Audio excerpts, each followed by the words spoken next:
everyone. It's now 6 p.m. and I'll call this public hearing to order. It's March 3rd, 2026.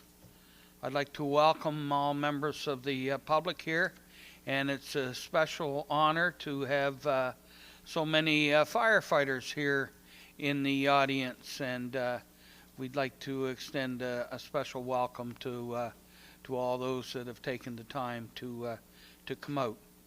I would begin with roll call, but I would declare that all members of council are here and present. In a public hearing, the council's role is to hear the staff presentation as well as comments from the public on the file and information being presented. There will be no debate. However, any members of council may ask questions of clarification of either the staff or of the public. The only item of business this evening is an amendment to the municipal planning strategy and land use bylaw to expand the Minas Growth Center, facilitate development in the country residential A4 zone, and establish Wellfield protections for the town of Wolfville water supply. Our manager of planning, Laura Mosier, will be presenting. So, Ms. Mosier, I will turn the floor over to you.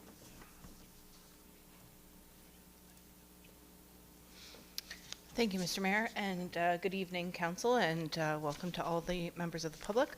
We are here for a public hearing for amendments to the municipal planning documents to expand the growth center of New Minas, enable some additional developmental flexibility in the country residential or A4 zone, and to institute some Wellfield overlay protection for the town of Wolfville water supply. So in terms of the origin of this project, Council authorized staff to undertake this project in 2024. This was in response to two requests in the area for increased development permissions on two separate sites. Following the authorization by Council, staff retained an engagement specialist and an engagement plan was developed. That plan was implemented over the course of spring and fall of 2025. During this process, the town of Wolfville got in touch with municipal planning staff regarding their new Wellfield protections. The town of Wolfville and the municipality of the County of Kings were doing their plan reviews at the same time, way back when, in the 2016 to 2019 period. At the time when Kings adopted our planning documents, the town of Wolfville was not yet finished theirs, and so we established a policy framework to be able to adopt their regulations once they were developed, and that time has now come. And so in accordance with our agreement with them, we did process the application to include those amendments in our planning documents as part of this project, simply due to the proximity geographically.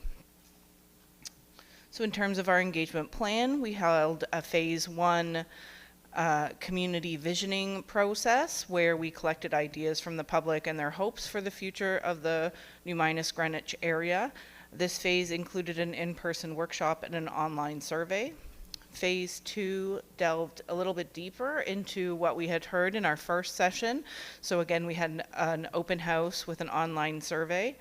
Following that, staff took the feedback and we developed the amendments to the planning documents and held a final workshop in September to hear the public's thoughts on those amendments.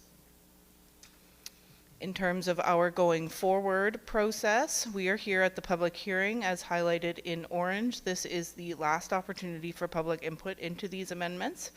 Council is expected to give second reading this evening, at which point, and this is a little bit different, normally for our planning applications we would have an appeal period, but since these include amendments to the municipal planning strategy, they go to the province for review and approval. They may make amendments or they may approve. They have a total of 90 days for their review. In terms of what we heard from members of the public regarding this project, in terms of what people like about the area, residents appreciate the rural lifestyle they can maintain in the area while being close to the amenities in New Minas and the town of Wolfville. There was great support for farming activities, farm markets, and agritourism in the area. There was support for increased residential development, but what that ultimately looked like, there was a variety of different views. Some were looking for affordable housing with good transit. Some expressed less support for compact development, such as apartment complex, and then others supported a mix of housing types, including avoiding the development of more urban sprawl type development. There was also identification of improvements for the community, including a playground or other park or fitness amenities. There was a lot of comments around the lack of crosswalks in the community and comments about heavy traffic, which I think we've all probably experienced in the area between New Minas and the town of Wolfville. We did also have a few comments regarding trust in the process, particularly around why the planning documents were being reviewed in such a significant way this soon after adoption. And I would say that those comments were directed towards potential changes to the agricultural or A1 zone over other zones in the area. So in reviewing the feedback, staff prepared a few different amendments. So the first is the expansion of the New Minas Growth Center in a very minor way. Some increased developmental permissions in the country residential or A4 zone, and the introduction of wellfield protection regulations associated with the town of Wolfville municipal water supply. So this primarily centers on the community of Greenwich, and by way of background, the community of Greenwich exhibits most of the characteristics of growth centers, which are outlined in policy 2.1.3 of our municipal planning strategy, including water and sewer servicing. This is one of only a handful of locations in the municipality that actually have water servicing versus just sewer servicing. There are active transportation corridors in the area in the form of the Harvest Moon Trail and a sidewalk. There are community facilities, including the Greenwich Community Hall. There are already diverse housing options within the community, including small apartment buildings and a large-scale residential care facility. And there is a concentration of commercial and industrial activities. The only characteristic of a growth center that is not located within the community of Greenwich proper is an educational facility, but Horton High is in proximity on the other side of the 101. So on the one hand, Greenwich has characteristics of a growth center, but on the other hand, it does also contain all the characteristics that we tend to see in rural communities, such as farming, large lot residential uses, and agricultural related commercial uses. And the zoning bears this out. We see in the west end of the community a lot of A4 zoning. So this is the country residential zone, which includes opportunities for the development of 1 and 2 unit dwellings primarily. And then on the eastern side, we see large areas of A1 with some smaller pockets on the west side of the Greenwich connector, but primarily the largest swaths of A1 land are east of the Greenwich connector, with some residential and non-farm development along Highway 1 across the whole span between the growth center of New Minas and the town of Wolfville. In terms of the amendment to the New Minas Growth Center, it is very minor. It is contained within the red circle on your screen. It is really just to align the growth center boundary with the property boundary. Previously, the line went straight through these two properties, creating a bit of an interesting planning situation with half of a property in an urban center and half of a property in a rural area. So this is a very minor expansion of the growth center. It does align the boundary with the property lines. And this property in question is one of the properties that generated a request for the review of the documents and ultimately this project. This property has been placed in the mixed commercial residential zone to facilitate the commencement of the proponent's project, which at its outset included a mixed-use development consisting of residential apartments with retail uses at grade. The other request came from one of our country residential or A4 zone properties, and as we reviewed in the zoning map, we did see a significant number of properties in that zone in the area, and it was quite consistent that people were looking for a little bit more flexibility in developing in the A4 zone, and particularly when we consider that all of these properties are serviced by municipal water and sewer. In our planning documents emphasize that development that is efficient and cost-effective in these areas is of primary importance, and so staff developed some additional amendments to enable some minor increases in the developability of these areas, including permissions for the development of a second dwelling on a lot or an accessory dwelling, which are similar but a little bit different.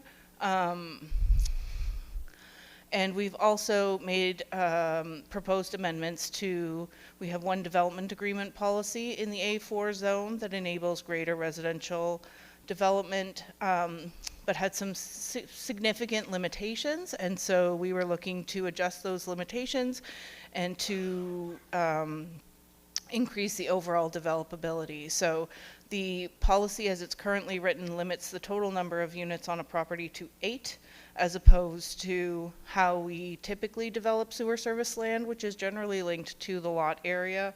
We will require a certain amount of lot area for every residential unit.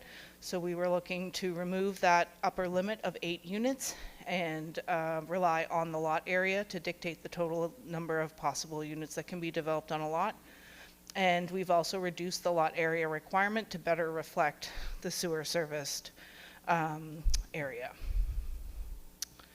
So in terms of the policy support for such change, the country residential zone, the zone purpose is indicated to be applied to lands that are intended to maintain on-site service low-density neighborhoods consisting primarily of 1 and 2 unit dwellings, while encouraging the efficient use of land and infrastructure in an agricultural setting. But this zone has also been applied to isolated areas of service development in rural areas of the municipality, which this area would qualify as. So our policies related to municipal infrastructure, specifically water and sewer services, require that or emphasize that the efficient and cost-effective delivery of these services is of importance to council, and that large-scale development in rural areas not serviced by municipal infrastructure is discouraged in order to preserve agricultural land and maintain the rural character of these areas. Specifically with sewer servicing and generally with the A4 zone, we do see increased support for more developability, specifically in that this is the only rural zone that permits the development of new public roads. When you enable new public roads, you can subdivide lots off those roads, whereas normally you would be limited by the existing public road frontage. So we do see support for increasing the developability in this zone. So in terms of a summary of the amendments, within the land use bylaw, staff are suggesting that second dwellings be permitted in the country residential zone to enable up to 2 residential units in either 1 or 2 dwellings. So either 2 units in 1 or 1 unit in 2 buildings. And we've also proposed that accessory dwellings be permitted. So the difference between a second dwelling and an accessory dwelling would be that a second dwelling would be considered a main use and would need to meet the setback and lot requirements of a main use, whereas an accessory dwelling is typically smaller, typically shorter, has a lower maximum height permission, but as a result can locate closer to lot lines, so reduced setback requirements, giving folks a little bit more flexibility depending on their lot configuration. In terms of the amendments to the municipal planning strategy with regard to the country residential zone, the development agreement for increased residential development proposes to reduce the per unit lot requirement in serviced areas from 10,000 square feet per residential unit to 5,000 square feet. This is still significantly less dense than development we would see in growth centers, which usually require only 2,000 square feet. And we've also proposed to remove the limit of 8 residential units per lot and only rely on the lot area requirement to determine the total number of possible residential units. Members of the public were also concerned about potentially taller buildings in this zone, and the policy previously specified low scale or small scale buildings without really an indication of what that meant, whether it was 3 stories, 4 stories, 5 stories. But the proposed amendment links the maximum height to the as-of-right height permissions in the zone, which would be 35 feet or roughly 3 stories, depending on the design of the building. In terms of the Wolfville Wellfield protection overlay, these types of overlays, we have them in all of our municipal water supply areas. Generally prohibit uses that may be risky to municipal water supplies, such as gas stations, automotive repair, chemical or fertilizer storage, dry cleaning facility, and scrap and salvage operations. So these are proposed to be incorporated in the land use bylaw, as well as some revised mapping, which I'll show in just a second. But in terms of policy support for such a change, policy 2.6.2 indicates that council will cooperate with neighboring towns to adopt mapping and regulations to protect municipal water supplies. So the mapping is shown on the screen. So for landmarks, this is the Greenwich connector. The town of Wolfville boundary is here, and the town is in gray, so that these overlays do extend into the municipality, including the old O, for example, for those looking to sort of situate themselves on the map. And that concludes my presentation. I'm happy to take questions and listen to comments from the public. I'll pass it back to the mayor. Thank you. Thank you, Ms. Mosier. Just to explain to the public once again, council sits as a quasi-judicial capacity for public hearings. And so it doesn't engage in debate and doesn't argue with the presenter.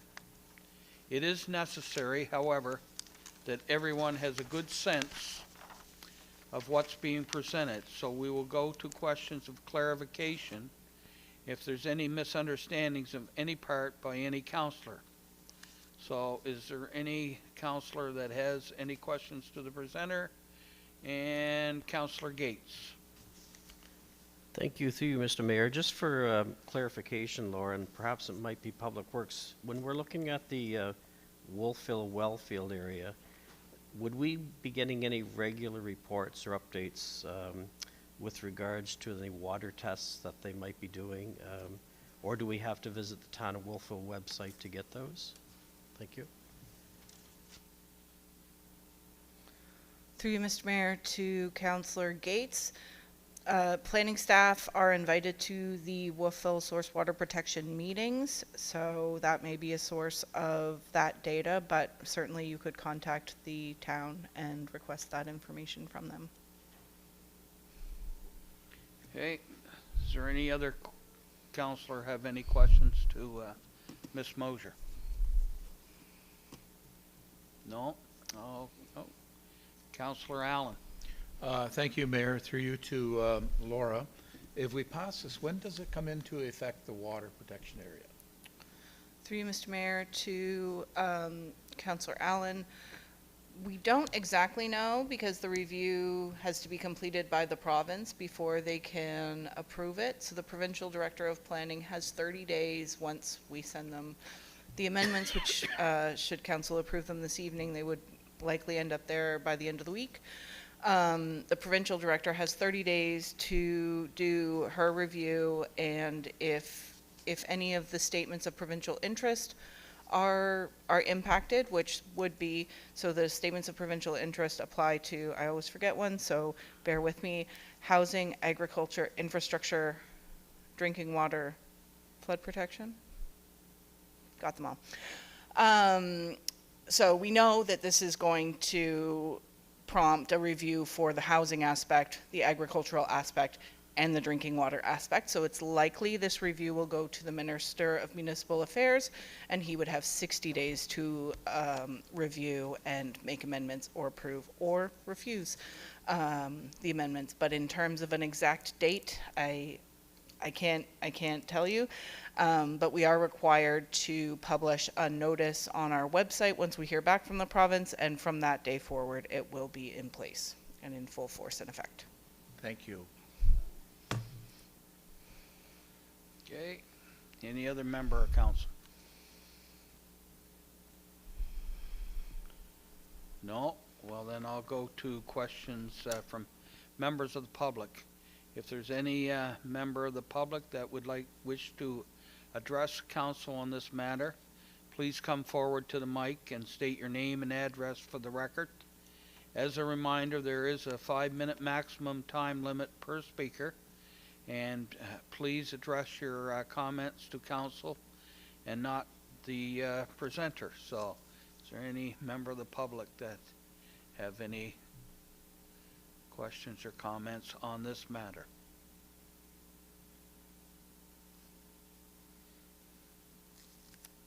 Going once, going twice, gone. All right, so I want to thank you, Ms. Mosher, and I guess we don't have any more questions.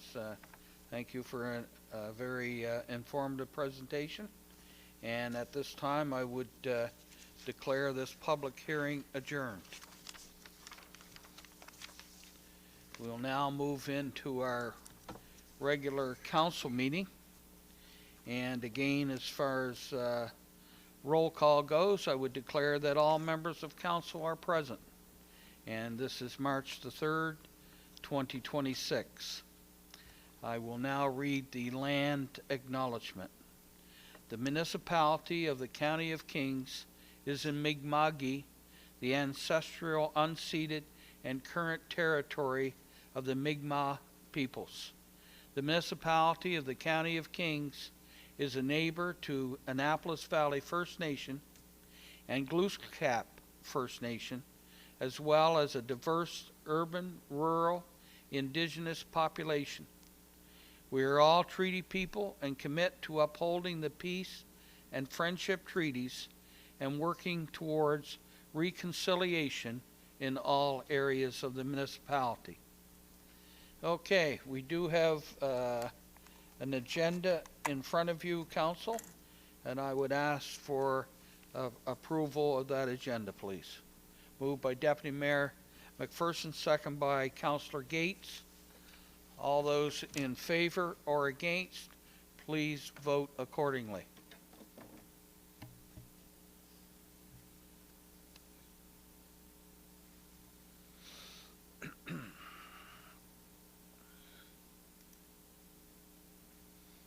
Motion carried. Move on to disclosure of conflict of interest. Is there any member of council that would like to disclose a conflict of interest on any of the items that we will be discussing this evening?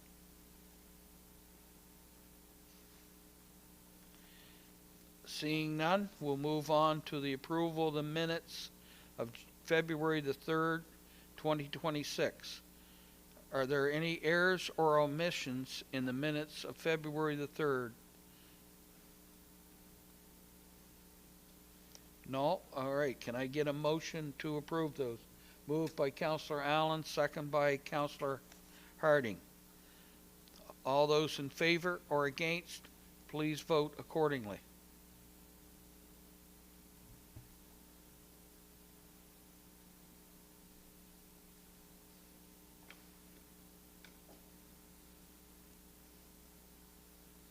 Motion carried. Now we're going to look at the special council meeting on February the 17th, 2026. Did anyone see any errors or omissions in those minutes? No? Can we get them? Yes. Okay. My page says 2026, but that says 2025 there, yeah.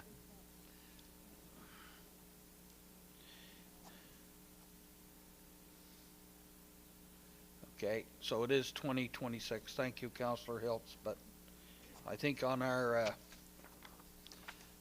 sheet it's proper. Okay, can I have a mover and a seconder, please? Moved by Counselor Lutz, second by Counselor Sappington. All those in favor or against, please vote accordingly.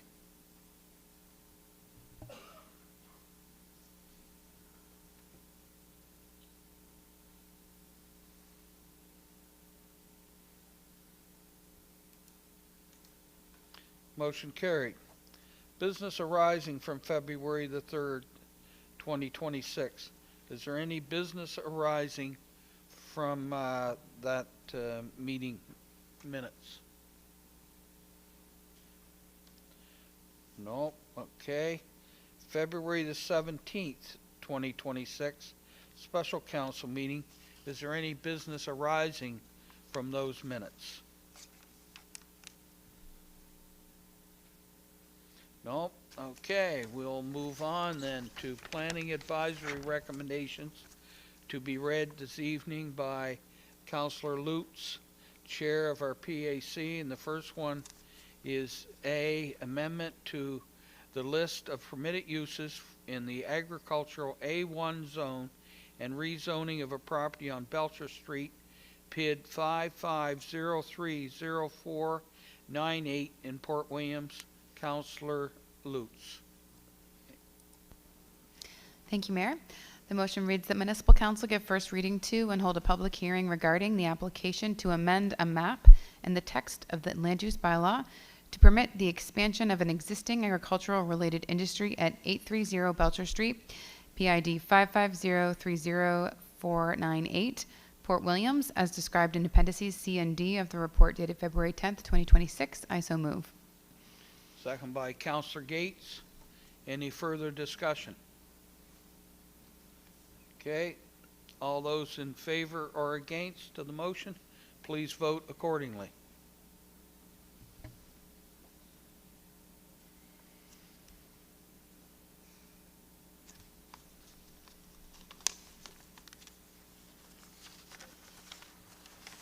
Motion carried.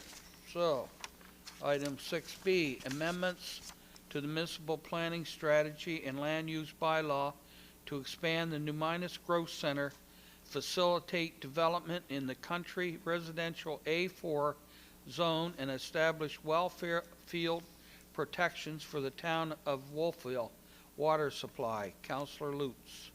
Thank you, Mayor. The motion reads that Municipal Council give second reading to amendments to the municipal planning documents to expand the Minas Growth Center, facilitate development in the country residential A4 zone, and establish Wellfield protections for the town of Wolfville water supply. I so move. Okay. And second by Counselor Allen. Any further discussion? Deputy Mayor McPherson. Thank you, Mr. Mayor. Through you, I would like to acknowledge and commend Ms. Mosier and the staff for the work on this file. Greenwich growth has been a interesting topic of discussion for quite some time, and it's succeeding in finding a balance that allows for the protection of the rural culture of that area, while also finding a way to allow a much needed area of development. So well done, and thank you. Thank you, Deputy Mayor. Anyone else? Okay. All those in favor or against, please vote accordingly.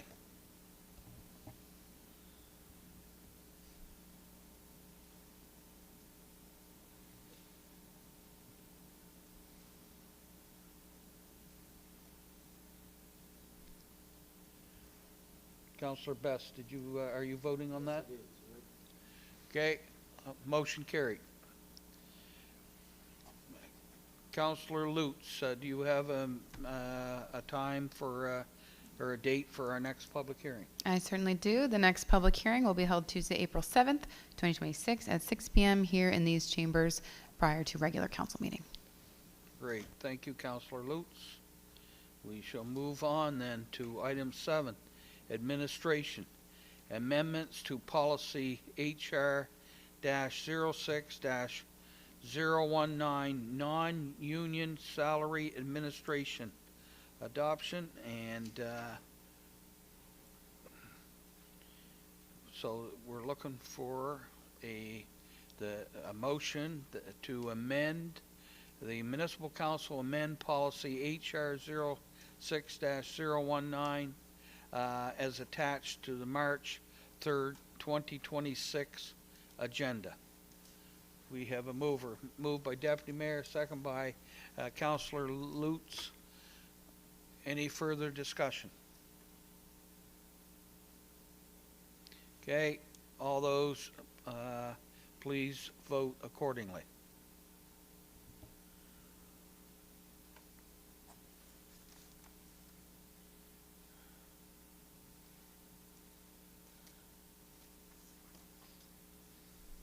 Motion carried. Okay. Next item is 7B, amendment to policy FIN-05-029, district activity funds, update policy number, and this will be presented by our municipal clerk, Yanni Postma. Thank you, Mr. Mayor, and good evening, Council. With your permission, I will present this and the next item from here so that I can keep an eye on everything else that's going on my screens. This is just a brief presentation on the District Activity Funds policy, and the only amendment that's required at this time is to update the policy number. Just as a background, the District Activity Funds policy was adopted recently on January the 6th.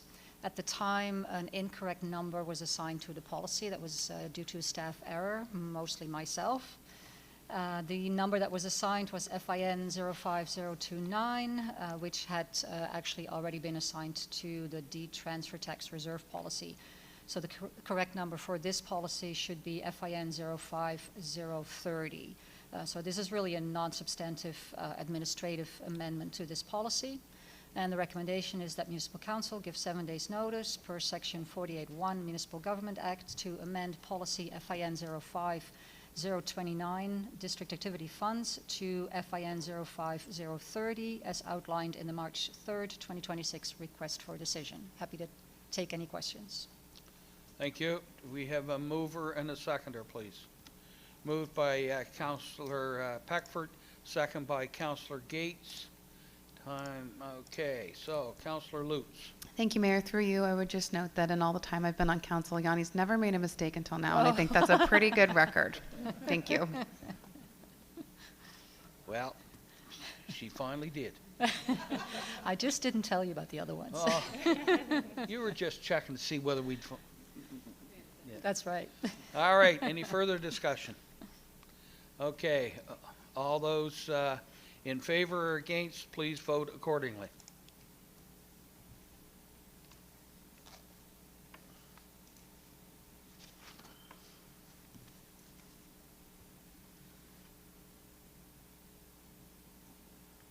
Motion carried. Next item is item 7C, Village Commissioner appointment to Greenwood Source Water Protection Committee. And again, Yanni Postma will be presenting. Thank you, Mr. Mayor. So this also brief presentation is regarding a Village Commissioner appointment to the Greenwood Source Water Protection Committee. The Greenwood, actually the full name of the committee is the Greenwood Water Utility Source Water Protection Committee, and it's governed by policy EPW 04009. And the policy requires that council appoint a Village of Greenwood Commissioner for a 2-year term commencing May the 1st. The term of the current commissioner ends April 30th, 2026, and the Greenwood Village Commission has indicated that it wishes to appoint Commissioner Bob Baker. And so the recommendation is that Municipal Council appoint Bob Baker, Greenwood Village Commissioner, to the Greenwood Water Utility Source Water Protection Committee, effective May 1st, 2026, for a term ending April 30th, 2028. I'm happy to take any questions. Okay, so do we have a mover and a seconder, please? Moved by Councillor Peckford, second by Councillor Harding. Any further discussion or question? Are you sure that's Bob Baker or not Bob Barker? We'll have to ask him. Just checking. Okay. No one else? No questions? All right. Please vote accordingly.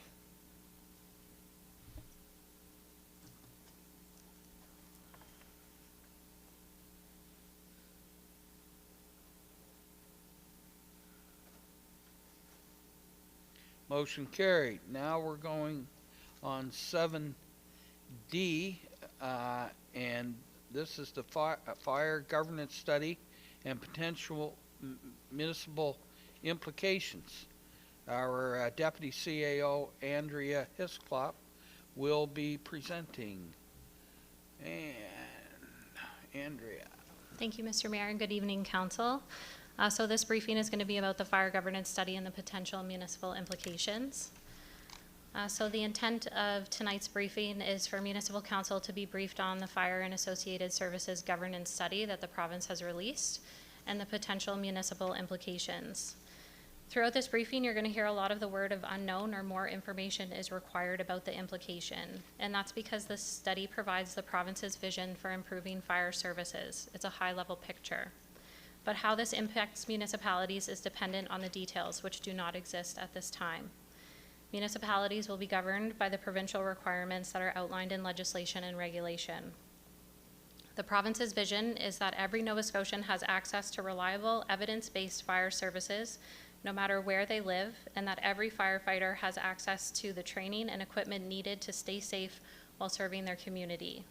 This briefing is just for information on what we know from the province. A little bit of background. In 2025, the province worked with the Fire Services Association of Nova Scotia, or FSANS, and the consulting firm 21 FSP to conduct multiple consultations on how fire services could be improved across Nova Scotia. The statistics from the province that they have shared on the consultations includes that they've reviewed the previous reports and recommendations over the past 2 decades. They've consulted with 391 fire services representatives while attending community-based workshops, 400 fire service representatives that have completed the FSAN survey, and I know that there had been questions about if we were able to obtain the raw data of these results, but we have not been able to. The summary of this survey was released in the What We Heard report that was appended to the study.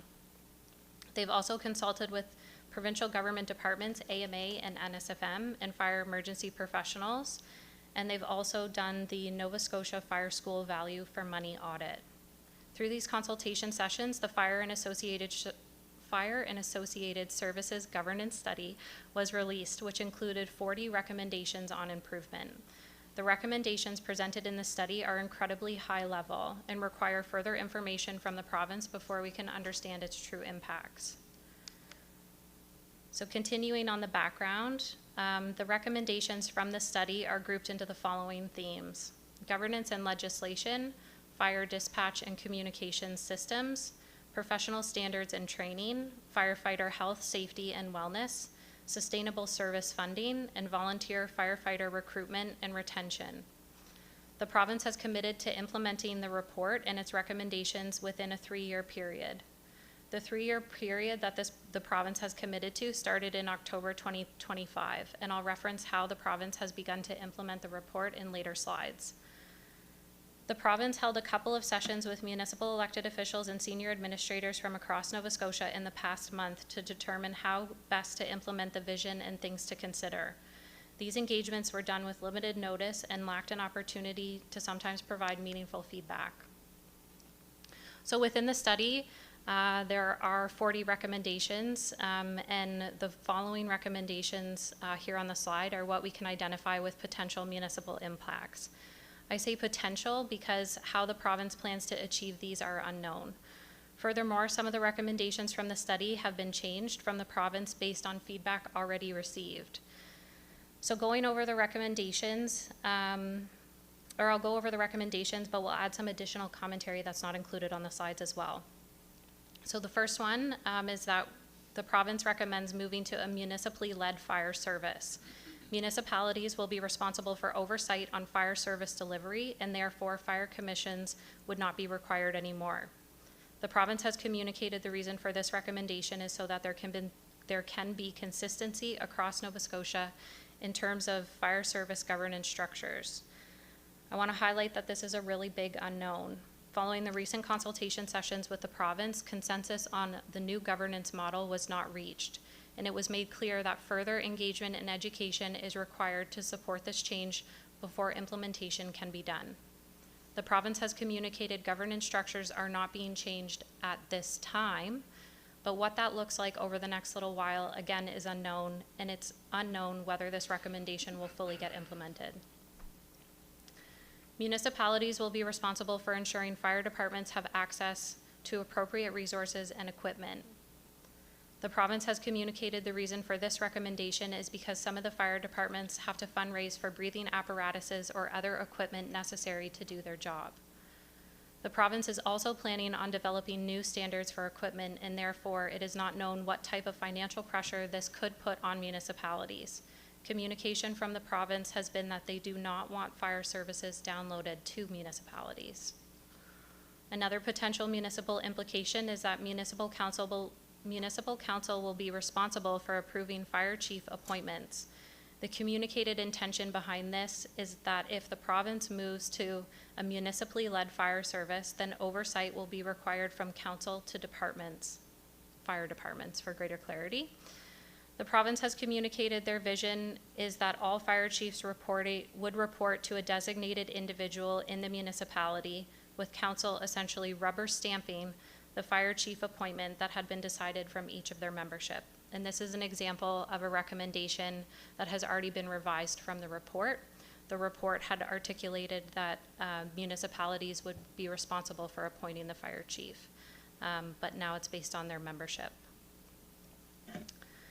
Municipalities will also be required to conduct a community risk assessment to determine what level of service for fire protection is required. The province plans to release these standards related to fire service delivery, and what is included in those standards are unknown. Once those standards have been developed, municipalities will be required to do a community risk assessment. And the final municipal implication is that municipalities will be required to develop a sustainable funding model for fire service delivery, ensuring that fire departments become less reliant on fundraising. How this would look, or the requirements from the province as to whether they expect the municipality to implement one area rate for the fire service or multiple, is unknown. The NSFM also released a paper on the recommendations from the study. The paper appended to the briefing shows a number of different points that NSFM agreed with, while some also raised areas of concern. The agreeable points from NSFM included that provincial standards for training and equipment, the agreement for provincial standards for training and equipment management, that council receive annual reports from fire departments, and they agreed with the regional approach to delivering training. Some areas of concern included potential downloading to municipalities, the development of a sustainable funding model, and reducing fire departments' reliance on public fundraising and the standardization of tax and levy rates. There are a lot of unknowns in these potential municipal implications, and more information will be forthcoming from the province, and staff will continue to update council as further information is received. Just to provide you with a little bit of context in terms of the municipality and to connect some threads of how fire services are delivered here, we have 13 different fire departments with approximately 550 volunteer firefighters. Of those 13 different departments, there are 8 different governance structures. Just as a reminder, some fire departments may have a fire commission, which is the governing body of the fire department, much like municipal council is the governing body of the municipality. Fire commissions can be governed by their own special piece of legislation or the Rural Fire District Act. We currently have 5 commissions in the municipality, some with their own piece of legislation and others under the RFDA. We also have a municipally owned, village owned, and a joint committee established under the MGA of Section 60 and Intermunicipal Services Agreement. In addition, we also have a Fire Service Advisory Committee with representation from all 13 fire departments. The municipality is positioned to provide a unique perspective on the players and impacts the fire service has in a large rural area. Staff plan to reach out to senior leaders in municipal affairs and the Department of Emergency Management to have discussions and provide feedback they can consider when implementing their vision. The province has made some progress towards their vision and implementing their recommendations. On last Monday, they introduced Bill 186, Support for Fire Protection Services Act. The primary intention of the bill is to establish the role of the Office of the Fire Commissioner to require municipalities to determine its service protection level and conduct fire service reviews.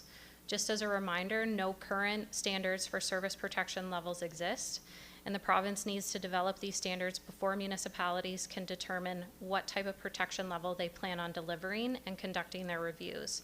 This ties to the next primary intention of the bill, which gives the minister the authority to develop regulations on protections and service standards. The bill is currently proceeding through the legislative process, and as of yesterday, it was referred to the Public Bills Committee. This is formally known as law amendments, where anybody can provide feedback on the bill, much like a public hearing. Yesterday, the bill was referred to Committee of the Whole House with no amendments. It's not clear how much of the bill will be proclaimed at a later date, but based on my experience, I would anticipate that regulations would be developed over the next few months before the province would proclaim the requirement for municipalities to conduct fire service reviews and establish its protection level. Again, more information is needed. Just so you're aware, some upcoming items on fire service modernization that staff plan to look into and participate in is that on March 12th, there is a session with the province to confirm data on fire service entities. So this is to confirm the mapping across all of Nova Scotia and where and what type of governance structures exist specifically in the county, but also all across Nova Scotia. So we are attending that. And we are also going to be reaching out to senior leaders at Municipal Affairs and Emergency Management to provide insights they can consider when developing the framework and transition plan. So with that, that concludes the briefing on fire services and potential municipal implications. We wanted to ensure that council had the latest information given the complexity of this topic. This will not be the last time we update council on fire service modernization, and therefore I present the recommendation that Municipal Council receive the briefing on fire governance study, Bill 186, and potential municipal implications as information. I'll pass it back to the mayor, and I'm happy to take any questions you might have. Okay, so we'll have an opportunity to ask the deputy CAO some questions, and if we go to the recommendation, it is only for to receive. It's not saying that we're accepting their recommendation. And my understanding is that they've already started to walk back some of their suggestions, and this is not a done deal. So I just thought I'd throw that out. So just make it perfectly clear. We're just receiving this, and that's all. Okay, Councillor Lutz. Thank you, Mayor. Through you to the Deputy CAO. At one time, I would have been more involved in these conversations, but I haven't. I've been following along, and I'm just curious if the idea of service exchange has been brought up at all. So a couple of years ago, you know, the province took over mandatory payments for housing and corrections, and I think we were anticipating some type of trade when they took those costs away from us, that we would probably receive something eventually in return. Has that been mentioned at all as a potential reason or justification for some of these potential costs? Through you, Mr. Mayor, to Councillor Lutz, not that I'm aware of that this has been referenced through service exchanges in exchange for costs. The province has communicated that fire service modernization is not their intention to download this to municipalities.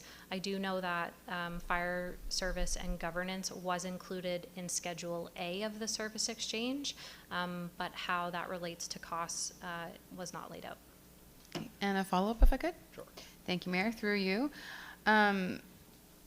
Is there any recommended model? Like, are they, you know, if it's not commissions, are they looking at the nonprofit society model, and is that the direction that we feel the province is headed for the organization or the governance of the departments? Through you, Mr. Mayor, to Councillor Lutz, I don't think that there's consensus right now on how the governance model should look for fire services. As far as I understand, they are looking at a municipally led, but what that looks like and how that interacts with the existing structures is, yeah, it's not clear. To be determined. And final question, if I could, Mayor. Is there a plan, I mean, we have lots of firefighters with us tonight. Is there a plan we have the Fire Service Advisory Committee. Obviously, is there a plan or a way that we intend to collect the thoughts and opinions and feelings of the fire departments within Kings County? Is it through fire services, or just so that we as a council are informed about the opinions of the various, I mean, they're all here tonight, maybe they're going to tell us. But do we have a formal engagement mechanism that we plan to conduct with our 13 departments? I'll let our manager of inspections come up and answer that. Thank you. Thank you, Deputy CAO, and through you, Mayor, Mr. Mayor, to Councillor Lutz. That's not something that we've discussed as of yet, but I think we should really take that, we need to take that into consideration. Fire Service Advisory, we did have a brief conversation. We need to be fully transparent with our fire fighters, our fire personnel, our volunteers. So that would be the intent, is to review that and see what we can come up with as far as future consultation. Thank you. And just finally, if there's a fire services meeting where this is on the agenda, if all of council could like be extra, I mean, we get notifications, but sort of made aware so that we can attend just to listen would be very helpful. Thanks. Yes, through you, Mr. Mayor, to Councillor Lutz, absolutely. That's we would make council aware of any intended consultation. Thank you. Councillor Peckford. Thank you, through you, to Deputy CAO. I know there's a lot of unknowns around all of this right now, and it's kind of hard to speculate because everybody seems to be on a different page in terms of what's going to happen. But as it stands now, if everything goes ahead, and as the mayor said, they don't backpedal maybe too much on a few decisions, do you foresee the municipality needing to hire more staff to allocate towards this new setup and framework for managing fire departments within the municipality? Through you, Mr. Mayor, to Councillor Peckford, I think that's a fair question. Again, it's difficult to discern what type of impacts this would have on municipal services if people are reporting in. So, yeah, I'm sorry. I wish I could provide something more clear, but it's because it's not known what type of governance structure or how this will roll out. It's difficult to say whether more staff would be needed. Perfect. No, thank you. And in terms of the area rate, having a similar model throughout all the municipality, is there a plan on how we would potentially have that set up for different areas that have lower assessed values, lower call volumes, different requirements for fire services? I mean, if we have a set model across the board, some are going to be paying their higher share to go towards areas that may have a lower call volume, lower personnel. Is there a model in mind right now at this point that the province wants to share with us on how this is going to happen? And I know this is a tricky situation, not trying to put you on the spot, just curious because I know these are questions that are being asked by firefighters and some of whom are in the room. Through you, Mr. Mayor, to Councillor Peckford, I think that's a very fair question. Ultimately, at the end of the day, if the provincial legislation dictates that municipalities are required to have one area rate for the full municipality, then we would have to do that. What that would look like, or you know, how that's I guess assessed in terms of the options that may be available, such as like what rate would we charge, I think that would have to come based on what the provincial framework says. I know there's been a lot of work over the last number of years to set agreements with fire departments and stuff like that. So I think it would depend on the provincial framework and what they require of municipalities. So at this time, no. Thank you. Just two more, if I may. Do you foresee an increase in taxes for the residents of Kings County if this all goes ahead as it stands? Through you, Mr. Mayor, to Councillor Peckford, again, it's really hard. I feel like I'm just, I feel like I keep saying this over, so I apologize, but it is really hard to kind of discern what type of impact this is going to have. The province has communicated again that they don't want this to be downloaded to municipalities, and the communication back to the province from municipalities has been that we need funding to be able to support this. We need funding to be able to ensure that the delivery of this does not add additional cost to the municipality, especially if they do choose the governance structure of a municipally led fire service. So again, can't comment on the financial implications at this time, but can communicate that we are communicating to the province, like us, as all of municipalities in Nova Scotia, that we do want and need sustainable funding if they are going to be releasing these increase of standards. And one more, and this might be a personal opinion question for you. Do you foresee the municipality potentially alienating our volunteers by overstepping and starting to get involved heavily in the operations of the fire departments? Through you, Mr. Mayor, to Councillor Peckford, with respect to volunteers, ultimately the governance structure is going to be determined by the province, and how the municipality interacts with the fire departments or other governance structures is going to be governed and dictated by the provincial legislation. I think the municipality is committed to working with fire departments, committed to hearing feedback from fire departments through our Fire Service Advisory Committee, and we can look at what tools might be available to leverage opinions from that Fire Service Advisory Committee to pass those on to the province. Thank you. Councillor Sappington. Thank you. Through you, Mr. Mayor. Deputy CAO, I really appreciate the insight that you bring from previously working with the province. I think I would like to say, first off, that I know that a lot of the criticism is the fact that we might not have been engaged with what the firefighters might have felt, but I can personally say that I tried to go to one of those meetings, but I was told that I wasn't invited, that it was for fire halls. So I think that maybe the province, in their attempt to get specific viewpoints, might have also kind of had siloed viewpoints. I will say that I have heard some of the discussions from the NSFM level. I know that we have some people on the Joint Fire Services Committee, and so we kind of putting it together piecemeally. So at first, I heard with one of the engagement sessions that I had was that they wanted the municipalities to decide on the fire chief. Right? And then now it seems like after an engagement session, the last engagement session I heard, they walked away from that and they said we were going to call it a fire coordinator. Are you now saying that even that has changed and we're now not going to be told that we need to decide on a fire coordinator? Through you, Mr. Mayor, to Councillor Sappington. So agreed, initially it was that municipalities would decide the fire chief, but that has since been walked back, and now municipalities would be required to essentially rubber stamp the appointment of the fire chiefs, as far as we know from the information provided from the province. Sorry, what was the second part of your question? So no longer there's a suggestion of a fire coordinator. Oh, yes, sorry. So how the reporting structure looks like and the governance model is still to be determined.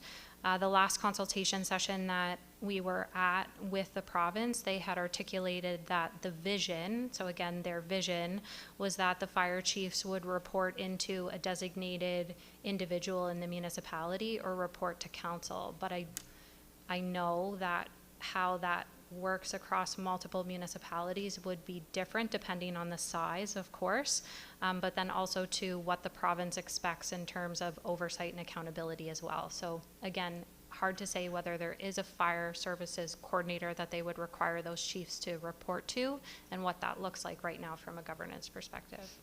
Follow up, Mr. Mayor.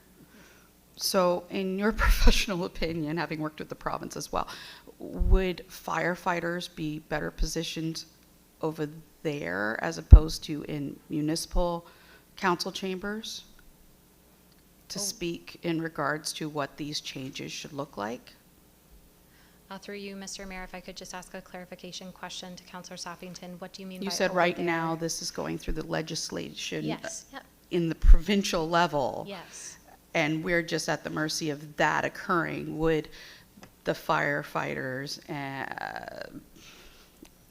input be better served at the provincial level currently, since it's working its way through legislation and we're all sitting here in limbo?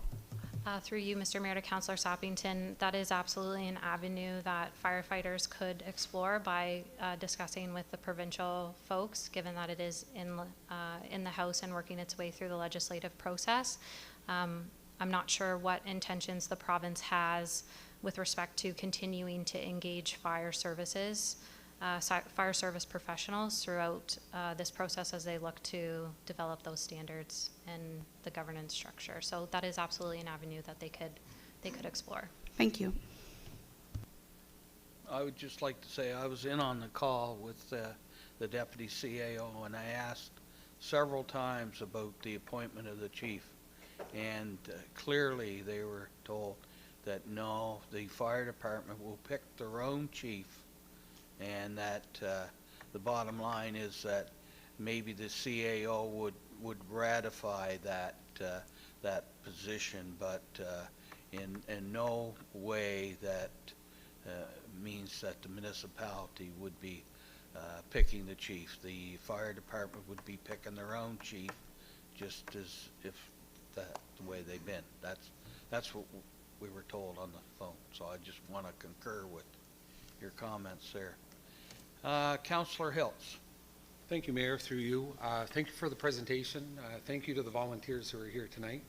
I know we had some emails going back and forth with Greg Jones and FCNs. I find it disappointing. There's 400 survey results, 30 discussions / conversations, and that doesn't capture, the real numbers, I think. And talk about 50 years of people wanting change. My concern isn't with Nova Scotia as a whole. It's, of course, the municipality of Kings. I wish we could get those results. I was going to touch on what Councillor Lutz had said as well. I would like to see us have our own poll, every volunteer firefighter participate, and provide that to FCNs so that they get an accurate picture. To share that with every resident, I think they, with all due respect, could have done better to have been more transparent in that aspect. I think Kings County, very well known for its mutual aid system. Of course, we can have, I think, there could be some improvement with some things like the risk assessments, the tax credits, uniform assessments with honorariums, things like that. But I can't help but say, I do believe, like the way this is rolled out and backtracked, and so many unknowns, the costs, and I know like Councillor Sappington said, and Mayor Corkum, that there was talk about selecting a chief, and that's in some of the reports. Then the lingo was changed to coordinator, but it's the way with what I have right now. There's no cost. There's so many unknowns, and we have commissions here. They seem to be working great. We've got the volunteer, like I said, the mutual aid system. Some departments still have ladies auxiliaries, and to be respectfully, I consider it a bit of a slap in the face to them, and I really do, just with the information I have now. But and I'm not trying to rush to judgment, but there are some things, of course, that could be streamlined. Also, the cancer prevention, mental health, those kind of things, bulk purchasing, things like that. But I think when it comes to, with the information I have, like I say, as a whole, I think, I'm not a fan of this broad brush kind of legislation when, it could be a few departments in rural areas that need a little support. Perhaps, a small group come to Kings County, other departments, see what we're doing right, maybe what we're doing wrong, and then go to different departments and share that. But that's my stance on this with the information I have right now. So, yeah, thank you. Councillor Best. Thank you, Mayor. It's great to see lots of people out sitting in the gallery.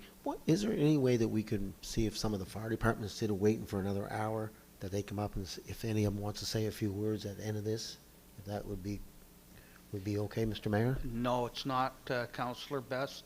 We've been through this process with you many times. We have a process. You know what the process is.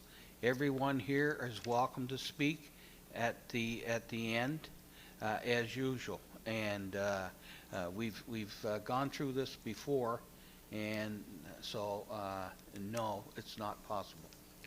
Just to follow up, Mr. Mayor, last week we let Mr. Robinson speak before we made a decision. Thank you. That is correct, Councillor Best, but that was different circumstances altogether. Councillor McPherson. Thank you, Mr. Mayor. Through you, it's a very interesting provincial process that we're undergoing here. We kind of floated there the need for significant change in fire services across the province without giving detail. The result of that is it creates anxiety around the fire services across the province, and it also creates anxiety amongst council. The bottom line is there are so many unknowns. Everything that we say is speculation. Listening to the very good questions of my colleagues, it's all speculation because nobody really knows what the details are. Do you have any idea when the province will be ready to come out with specifics about how the changes to the fire services structure in Nova Scotia will be implemented? Through you, Mr. Mayor, to Deputy Mayor McPherson. It's a great question. The province has committed to implementing their vision over 3 years. And within their plan, and their transition plan takes place from 6 months to 1 year. So it's expected that further legislation is going to be introduced in September. That's the latest information that we have, but what's included in that legislation and the standards, again, are still unknown. So I would anticipate, based on my experience, that we could be expecting something this fall. But again, that's also just based on my experience and not based on confirmation from the province or anything. Thank you for that, and I appreciate that. My reply to that is, unfortunately, once again, it's an interesting provincial process because it leaves people basically in limbo for a long, long time, speculating about what may or may not happen, and that's unfortunate. I wish we could have details from the province much more quickly. Thank you. Thank you, Deputy Mayor, and I want to thank you too, Deputy CAO, for excellent presentation, and we certainly are concerned here, like many of the people that are here in the audience, and have lots of questions. But for our part, I think we're 100% in agreement. We have an excellent fire service here in Kings County, an excellent mutual aid service, and we're quite happy with the way it is. There may be other areas of the province that are not, but we're sure as heck not here in Kings County. We're very proud of the fire service that we have. No question about it. So, anyway, that we have a recommendation that Municipal Council receive the briefing on the Fire Governance Study, Bill 186, and potential municipal implications as presented March the 3rd, 2026, as information. So I'll need a mover and a seconder, please. Moved by Councillor Gates, second by Councillor Hiltz. Any further discussion? Again, this is only receiving the report from the Deputy CAO. We're not approving anything other than just receiving it. All those in favor or against, please vote accordingly.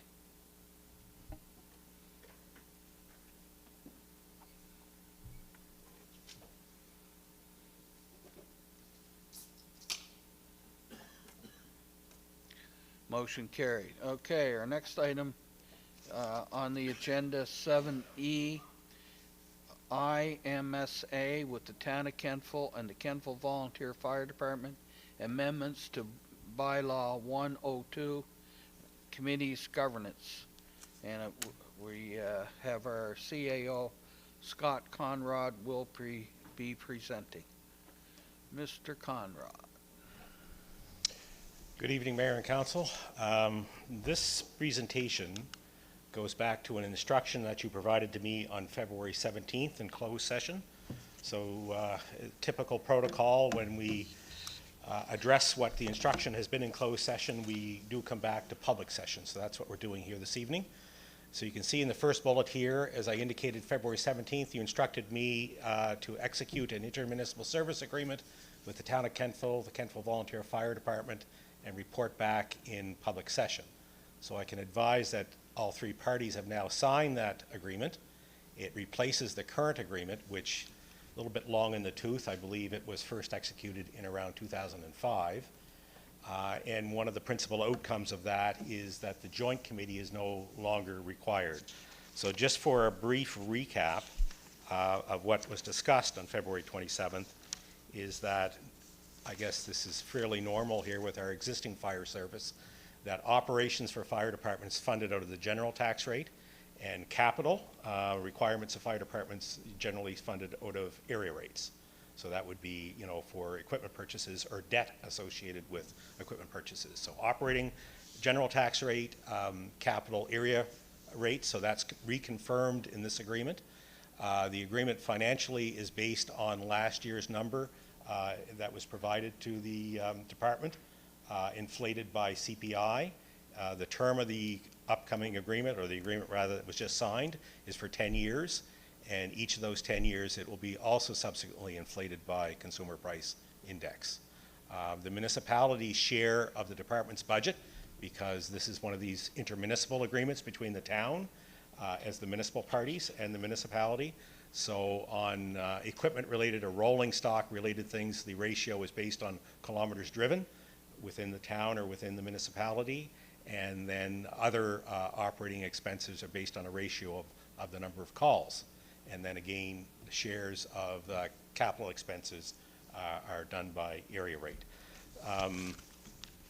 Just quickly looking here to see if there's anything else that one of the arrangements, or a bit of a modernization, again, like many of the other departments, is there's not an intermediate sort of committee any longer. And I can't recall, I believe maybe Councillor Sappington and Councillor Hiltz were on the joint committee. So now, like other departments, the capital rate would come directly to council. That was the preference of all three parties.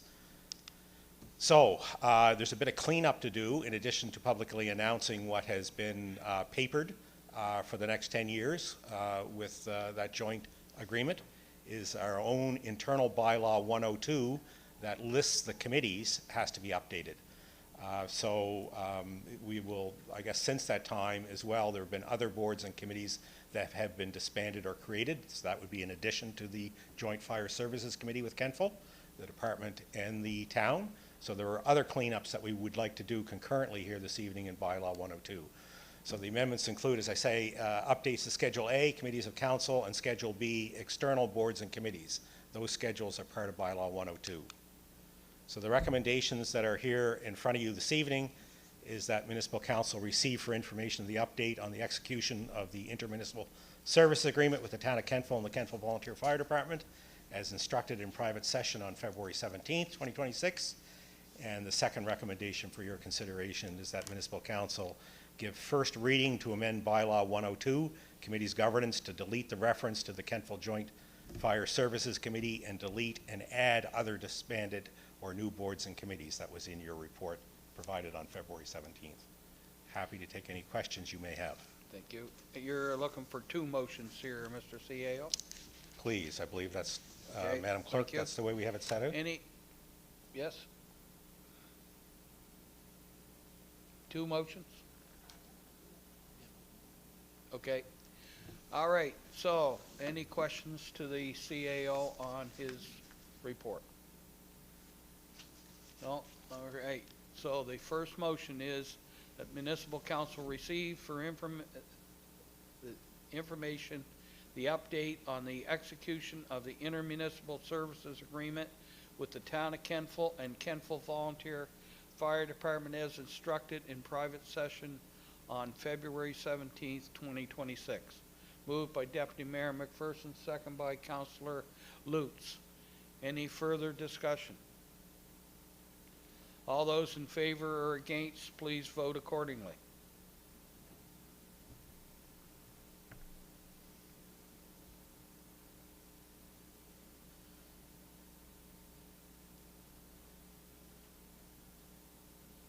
Motion carried.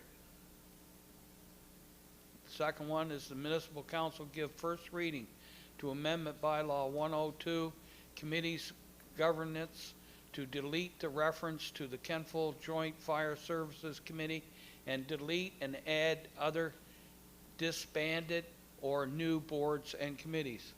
Moved by Councillor Sappington, second by Councillor Allen. Any further discussion? Councillor Sappington. I'd just like to say that I'm going to miss being on that committee. They gave really great snacks. Shh. I had to known that. I've been on there myself. All those in favor or against, please vote accordingly.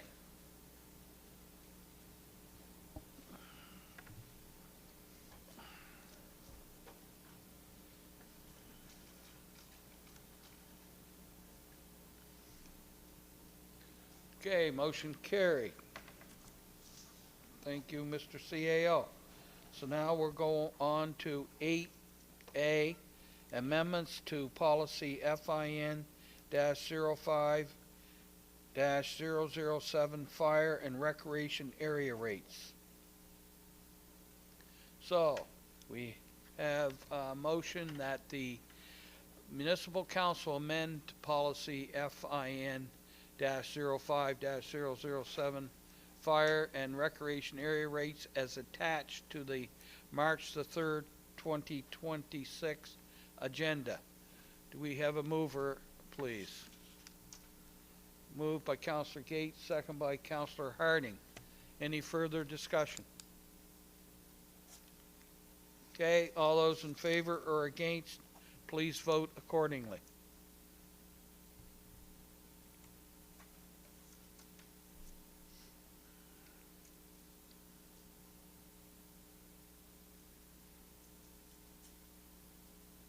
Motion carried. Okay, so now we're on to 8B, amendments to policy FIN-05-008 business expense, that municipal council amend policy FIN-05-008 business expense as attached to the March 3rd, 2026 agenda. Do I have a mover? Moved by Deputy Mayor McPherson, second by Councillor Lutz. Any further discussion? All those in favor, please, or against, vote accordingly.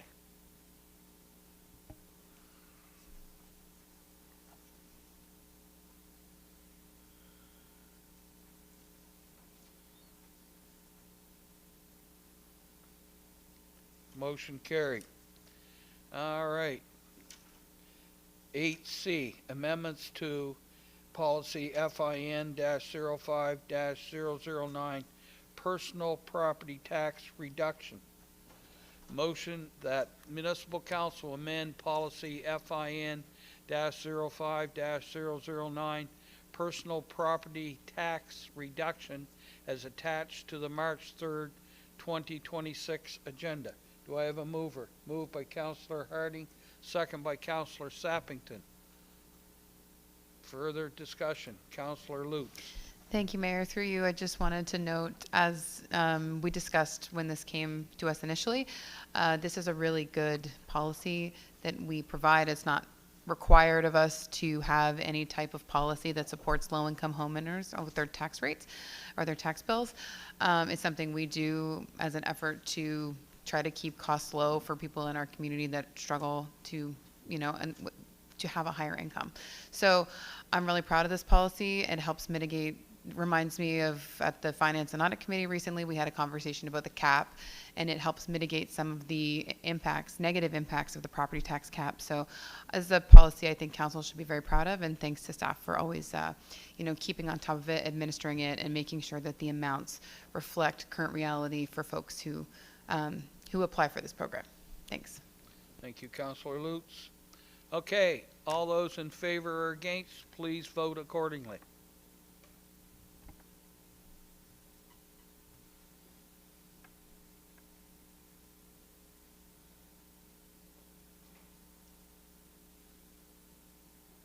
Motion carried. Okay, item 8D, guaranteed resolution. Valley Region Solid Waste Resource Management Authority. Our Director of Finance, Mike Livingston, will be presenting. Mr. Livingston, welcome. Thank you. So yeah, this should just be a brief one. Guarantee resolution for Valley Waste. Quick overview for you. Valley Waste requires a temporary borrowing resolution from the Department of Municipal Affairs in order to access debenture financing for their capital projects. And then in order to get that approval from the Department of Municipal Affairs, they require guarantee resolutions from their municipal owners. Valley Waste is looking to borrow a total of $428,835 for 3 projects, as you see on the table on the screen now. And they've requested the Municipality of County of Kings to guarantee our prorated share of those projects for a total of $249,905. These are projects that have been completed. They were captured in previous budgets, so fiscal 23-24 and 24-25.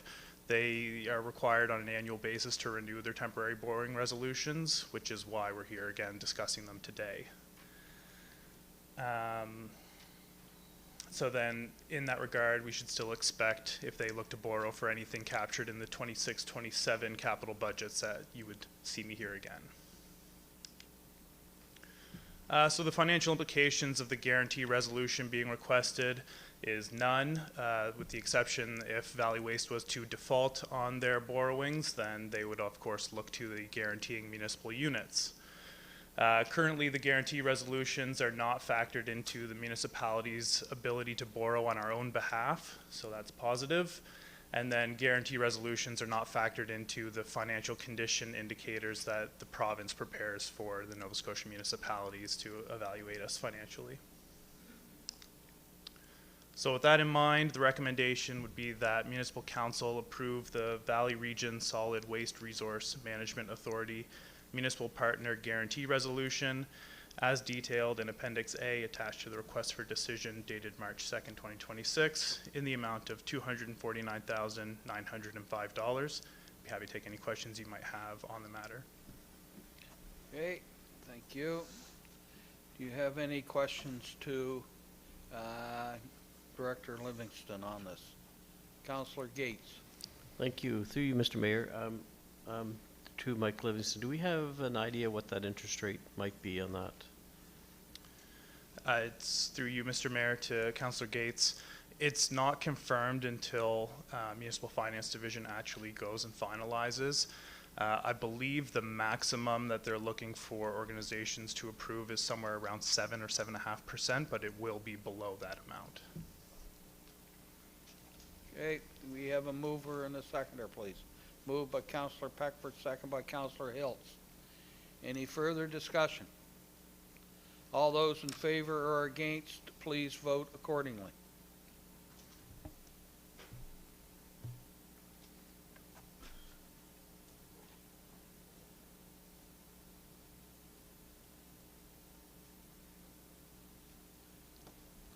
Motion carried. And I just comment, I think they're waiting to hear Mr. Livingston on our decision on that, so I expect you'll be letting them know right away.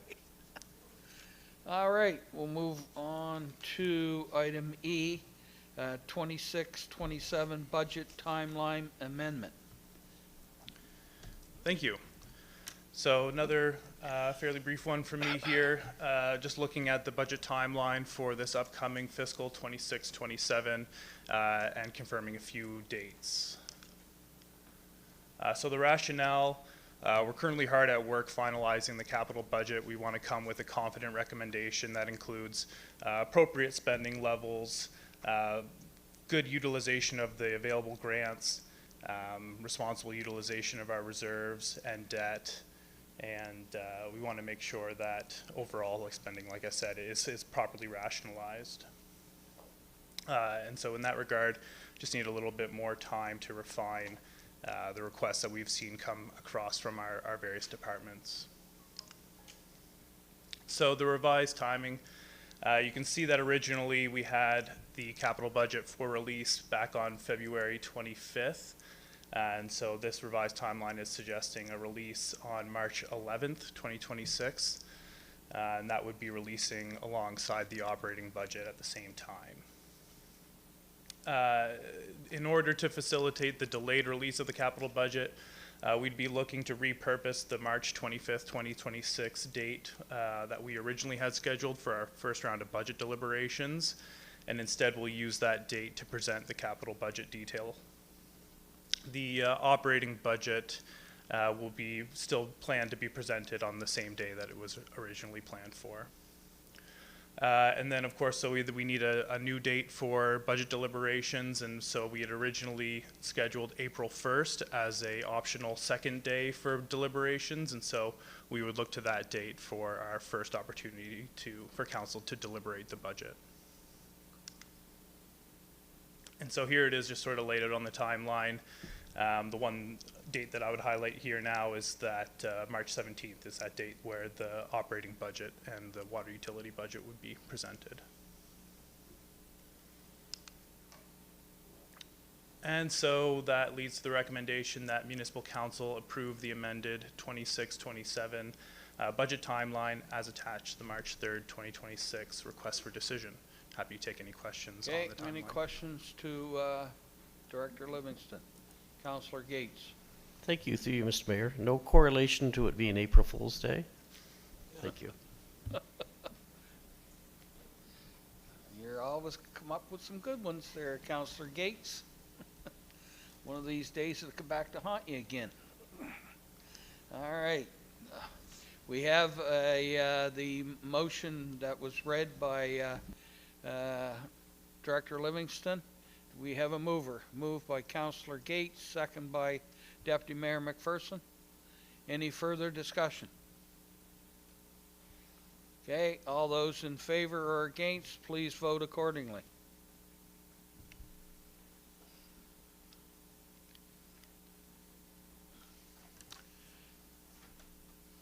Thank you. Motion carried.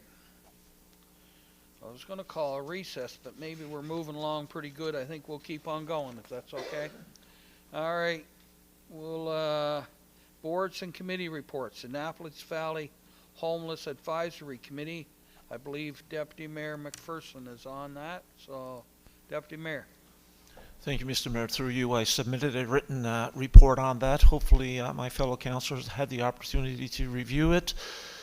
Basically, there were a number of different agencies and services supporting the homelessness situation in the Annapolis Valley with an emphasis on Kentville. And MLA John Lohr felt that it made sense to bring those agencies and committees together to form a combined group of individuals with a common interest in trying to find solutions to the homelessness situation in the Annapolis Valley, with an emphasis on the Kentville area, because that's where you see the bulk of people who are struggling with the need for a home. If there are any questions, I'd certainly be willing to answer. Thank you.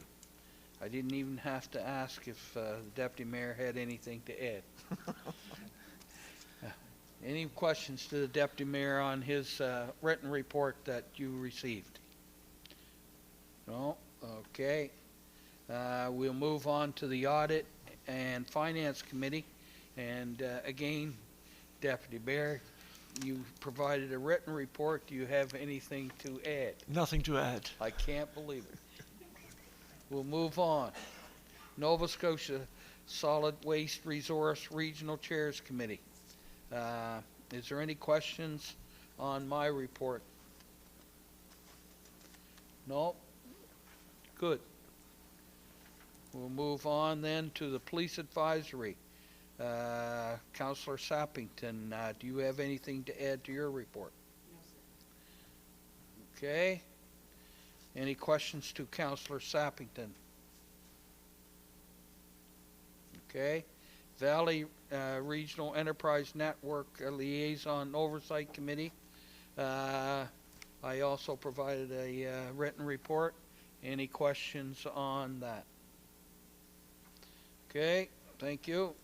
Valley Regional Services Board. I presented a written report on that. Any questions on that? Councillor Lutz. Thank you, Mayor. Just a question about the change from King's Transit to Tidal Transit. When will we see that reflected in like on the buses and stuff? Will that be, is that rolling out soon, or can we call it Tidal Transit yet? Well, I think that she's, I think they have to get some provincial approval on that. And so I think it's not quite called Tidal Transit yet, but I think that the way she's explained it is it's going to be called Tidal Transit, so that you get both at the present time. Perfect. Thank you. Okay. Anyone else? As long as it's not any tougher than that one. Virtual fire service modernization planning. Is there any questions on that? All right, committees of council. Is there any verbal reports from committees of council? External committees of council. Is there any reports on any the external boards? And I think we did have some written ones. Okay. All right. Oh, Councillor Gates, I'm sorry. Did you have that on by mistake, or? Okay. Thank you, Not Mr. another Mayor. Through you, April I Fool? just wanted to say that I had attended the Kentville source water protection, and that was submitted in writing too. But Okay. thank you. Any questions to Councillor Gates on his attendance there? Okay, so can I get a motion to approve all those reports, please? Moved by Councillor Sappington, second by Councillor Allen. Okay, all those in favor or against, please vote accordingly.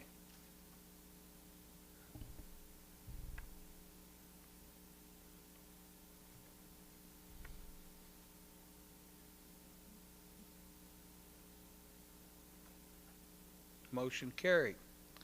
Okay, is there any other business coming before council before we go to comments from the public?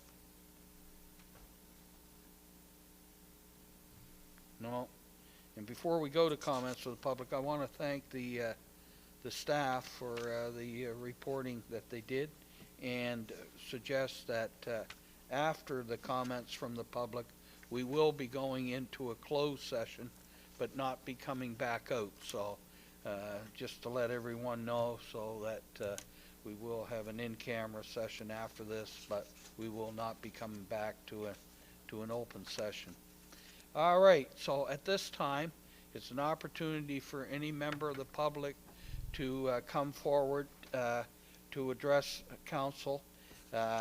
Unfortunately, we have to limit the time limit to a couple of minutes, so any member of council or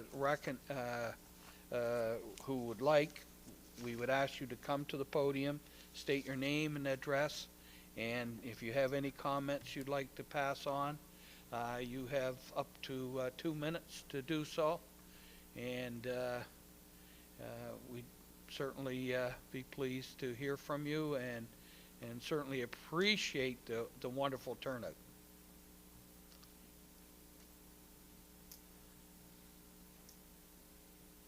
No?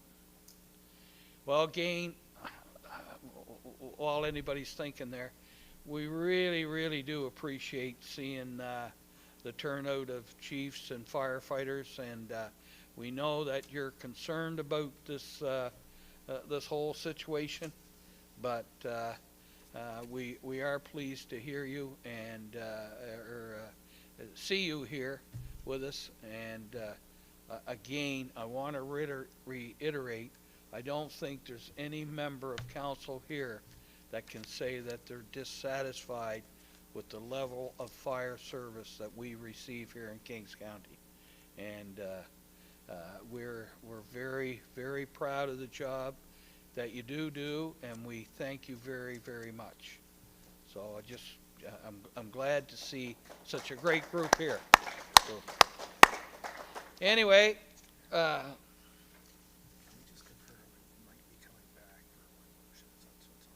okay, I have to apologize. I'm like Yanni. I made my first mistake. I wish that was true. We may be coming back after our closed session for one motion. So, I'm not so sure anyone wants to hang around. We could be a half an hour, we could be 15 minutes, we could be an hour. So I wouldn't blame you if you leave. Most people don't hang around when we go into a closed session, but you're certainly welcome to, and we will be coming back into council for one motion only. Okay, so again, thank you everyone for coming, and you're welcome to come back in after we're done, but we got to ask you to leave now, and I need a motion to move into a closed session, please. Moved by Councillor Peckford, second by Councillor Sappington. All those in favor signify by voting yea or nay accordingly.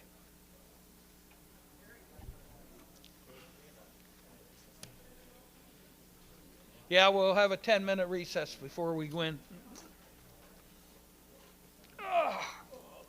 Thanks for behaving yourself, Daryl. You heard that? You heard that?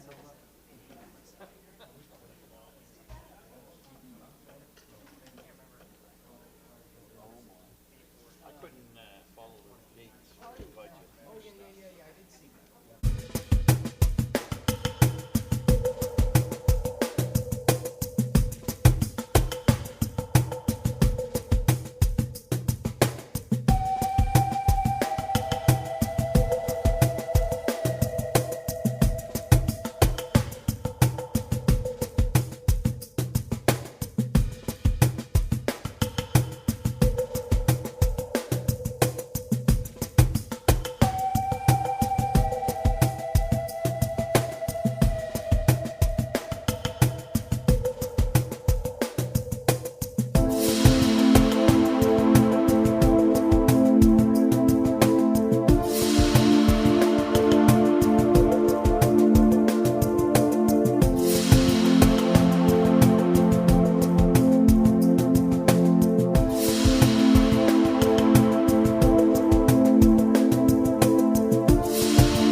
any further discussion?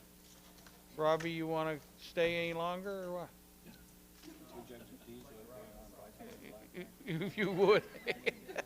All those in favor or against, please vote accordingly.